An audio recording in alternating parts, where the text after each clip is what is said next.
Bien, continuando con hemodinámica y retomando de nuestra última clase, vemos que cuando pasamos de las aortas, ¿no es cierto?, que se ramifica en arteria, arteriola, hasta formar los lechos capilares, y luego, al ver cómo estos convergen para formar las vénulas, las venas y finalmente la vena cava,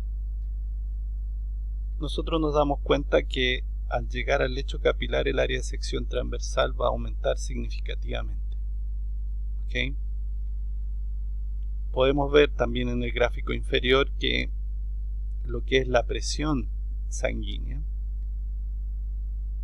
va a ir bajando desde las arterias aorta hacia la vena cava, donde va a ser mínima. ¿Okay? Vemos también que esta baja en la presión se hace mucho más marcada cuando entramos al lecho capilar.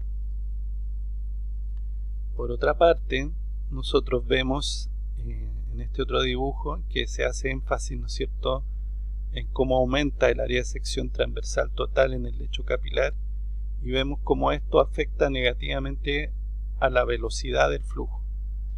Entonces vemos que el flujo tiene esta velocidad y al llegar al lecho capilar cae significativamente. Luego de salir del lecho capilar, las vénulas convergen en venas y esta finalmente en la vena cava, y ahí vuelve a aumentar entonces la velocidad del flujo. Este punto es importante ya que la disminución de la velocidad en el flujo favorece el intercambio de sustancias a nivel capilar. Bueno, un punto relevante, ¿no es cierto?, dado que, como hemos visto, la presión sanguínea en las venas es extraordinariamente baja, existen varios mecanismos que favorecen el retorno venoso al corazón. Uno de ellos es la acción de bombeo de la musculatura esquelética. En este sentido va a ser importante la acción de bombeo de los músculos de las extremidades, pero también los de la caja torácica y abdominal. Bueno, en este caso nosotros vemos venas de la extremidad inferior con sus respectivas válvulas que están rodeadas de músculo esquelético. Entonces vemos que cada vez que se contrae el músculo esquelético, esto comprime cierta porción de la vena, lo que hace aumentar la presión en este segmento, provocando la apertura de las válvulas y el desplazamiento de la sangre hacia el segmento adyacente. Luego, cuando se relaja el músculo, ¿no es cierto?, y deja de comprimir la vena, cae la presión dentro de este segmento de la vena y eso hace que se cierren las válvulas, impidiendo el retorno de la sangre hacia el segmento inferior.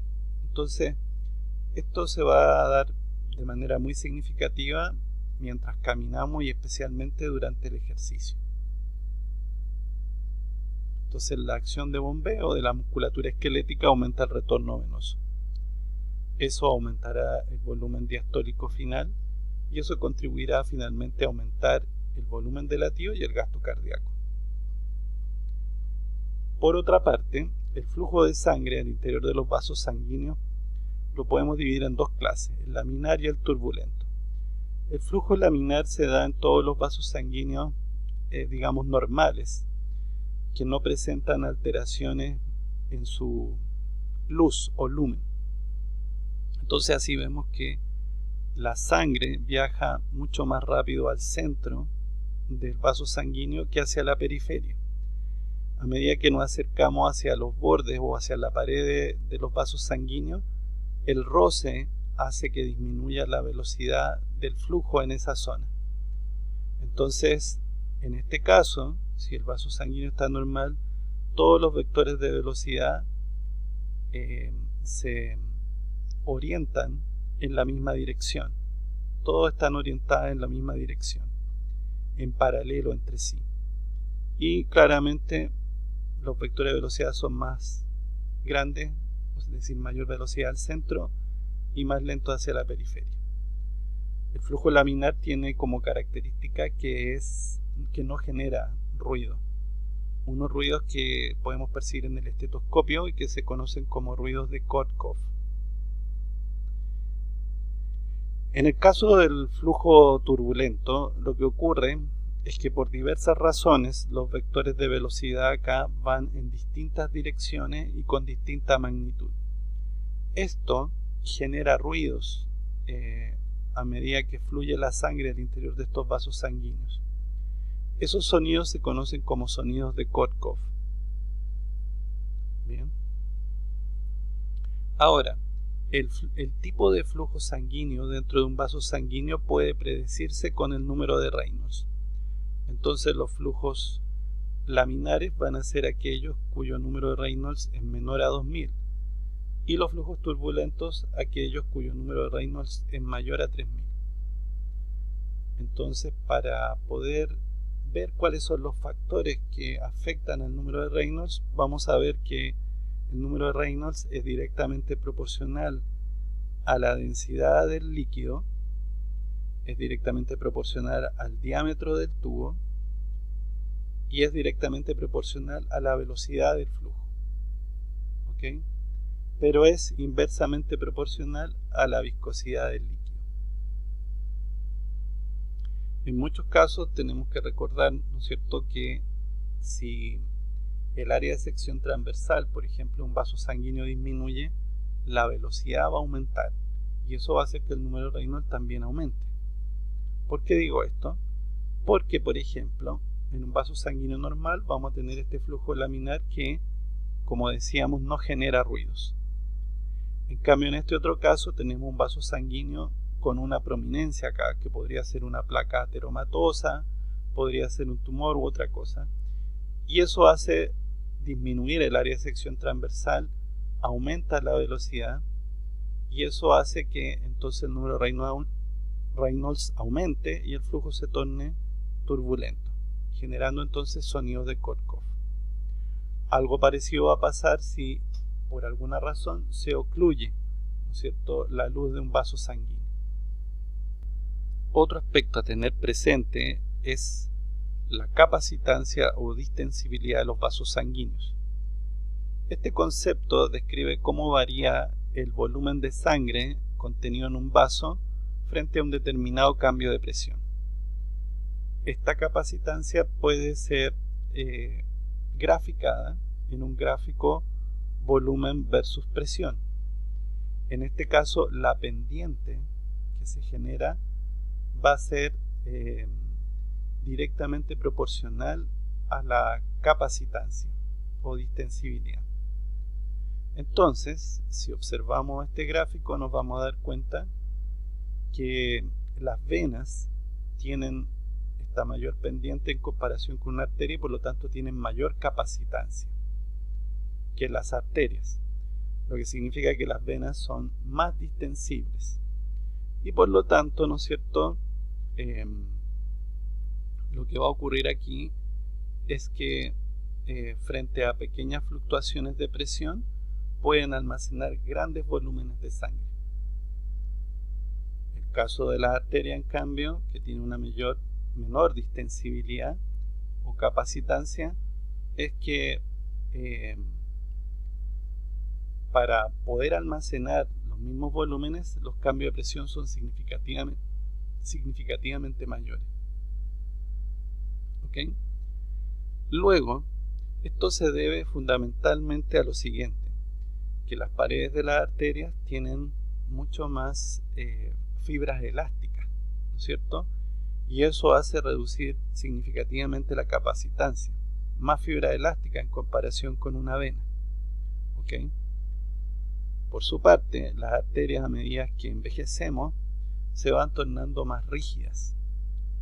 Mientras más rígidas, ¿no es cierto?, su capacidad de distensión se restringe significativamente y eso va a hacer que además, frente a pequeños cambios de presión, pequeños cambios de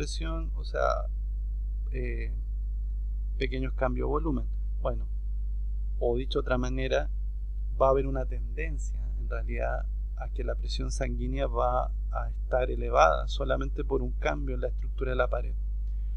Cuando uno envejece, ¿no es cierto?, las paredes se endurecen, se esclerosan, debido a que disminuye el contenido de fibras elásticas y aumenta el contenido de fibras de colágeno en la pared. ¿Okay? Resumiendo entonces, las arterias son poco distensibles, tienen poca capacitancia, contienen el volumen tensinógeno, es decir, almacenan un poco volumen y a una alta presión. En cambio, las venas tienen una alta distensibilidad o capacitancia y por lo tanto contienen el volumen llamado no tensinógeno, que sería un gran volumen de sangre a una baja presión. De esta manera, el volumen total de sangre en el sistema cardiovascular sería la sumatoria del volumen no tensinógeno y del volumen tensinógeno. Entonces, en base a los cambios en la distensibilidad de las venas, se puede variar, ¿no es cierto?, el volumen no tensinógeno y el volumen tensinógeno, ya que este se va a desplazar de un otro lugar. Entonces, de esa manera se puede redistribuir la sangre y esta puede influir sobre la presión arterial. Bueno, como hemos visto, el intercambio de sustancias va a ocurrir a nivel de los lechos capilares y concretamente a nivel de los capilares verdaderos, que son estos que se ramifican a partir de las metaarteriolas. Entonces, el transporte a través de los capilares va a ocurrir por mecanismos de transporte específico dependiendo de la sustancia correspondiente, ¿no es cierto? Vamos a encontrar, por ejemplo, mecanismos de difusión, que sería el más importante de los mecanismos y que obedece a la ley de Fick. Y en otros casos vamos a encontrar el transporte mediado por vesículas como pinocitosis y otros, en donde, por ejemplo, eso va a permitir el transporte de algunas proteínas, por ejemplo. ¿Okay? Y por último, la ultrafiltración, ¿no es cierto?, que se refiere a los movimientos de agua en función de ciertas presiones. Y agua y las sustancias disueltas en agua. ¿Okay? Entonces, para entender cómo se va a producir el movimiento del líquido, por ejemplo, desde el capilar hacia el intersticio o desde el intersticio hacia el capilar, vamos a analizar lo que son las fuerzas de Stirling, que son las que determinan el flujo del líquido. Entonces, en esta ecuación, J es el flujo del líquido. Si J es positivo, es mayor que 0, va a predominar la salida de agua y solutos disueltos desde el capilar hacia el intersticio. Si J, el flujo, es menor que 0, entonces va a predominar la entrada de agua y de solutos desde el intersticio hacia el capilar. ¿Okay? Entonces acá vemos que el flujo va a ser igual a una constante, que es la de conductancia hidráulica, a la presión hidrostática capilar menos la presión hidrostática del intersticio, menos la presión oncótica capilar menos la presión oncótica del intersticio.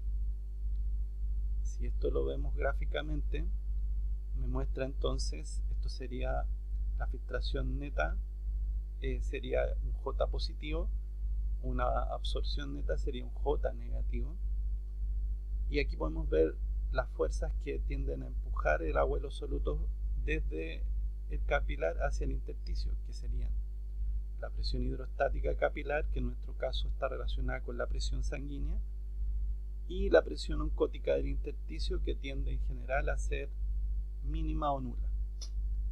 Por otra parte, vemos estas dos fuerzas que en cambio empujan agua y solutos desde el intersticio hacia el capilar, que serían la presión hidrostática del líquido intersticial, que tiende a ser baja, y la presión osmótica capilar o oncótica capilar, la cual sería la más importante. Entonces, de las presiones que tienden a provocar los movimientos de agua y solutos, diríamos lo siguiente: la presión hidrostática capilar es la más importante, que empuja el agua y los solutos desde el capilar hacia el intersticio, y por otro lado, la presión oncótica capilar sería la más importante, que tiende a empujar el agua y los solutos desde el intersticio hacia el capilar. ¿Okay?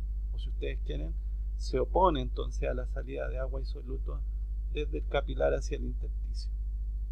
Este dibujo nos muestra el extremo arteriolar y el extremo venular, y vemos que en los dos extremos la presión oncótica es la misma, 25 milímetros de mercurio. En cambio, En el extremo arteriolar la presión hidrostática capilar es más alta y en el venular es más baja.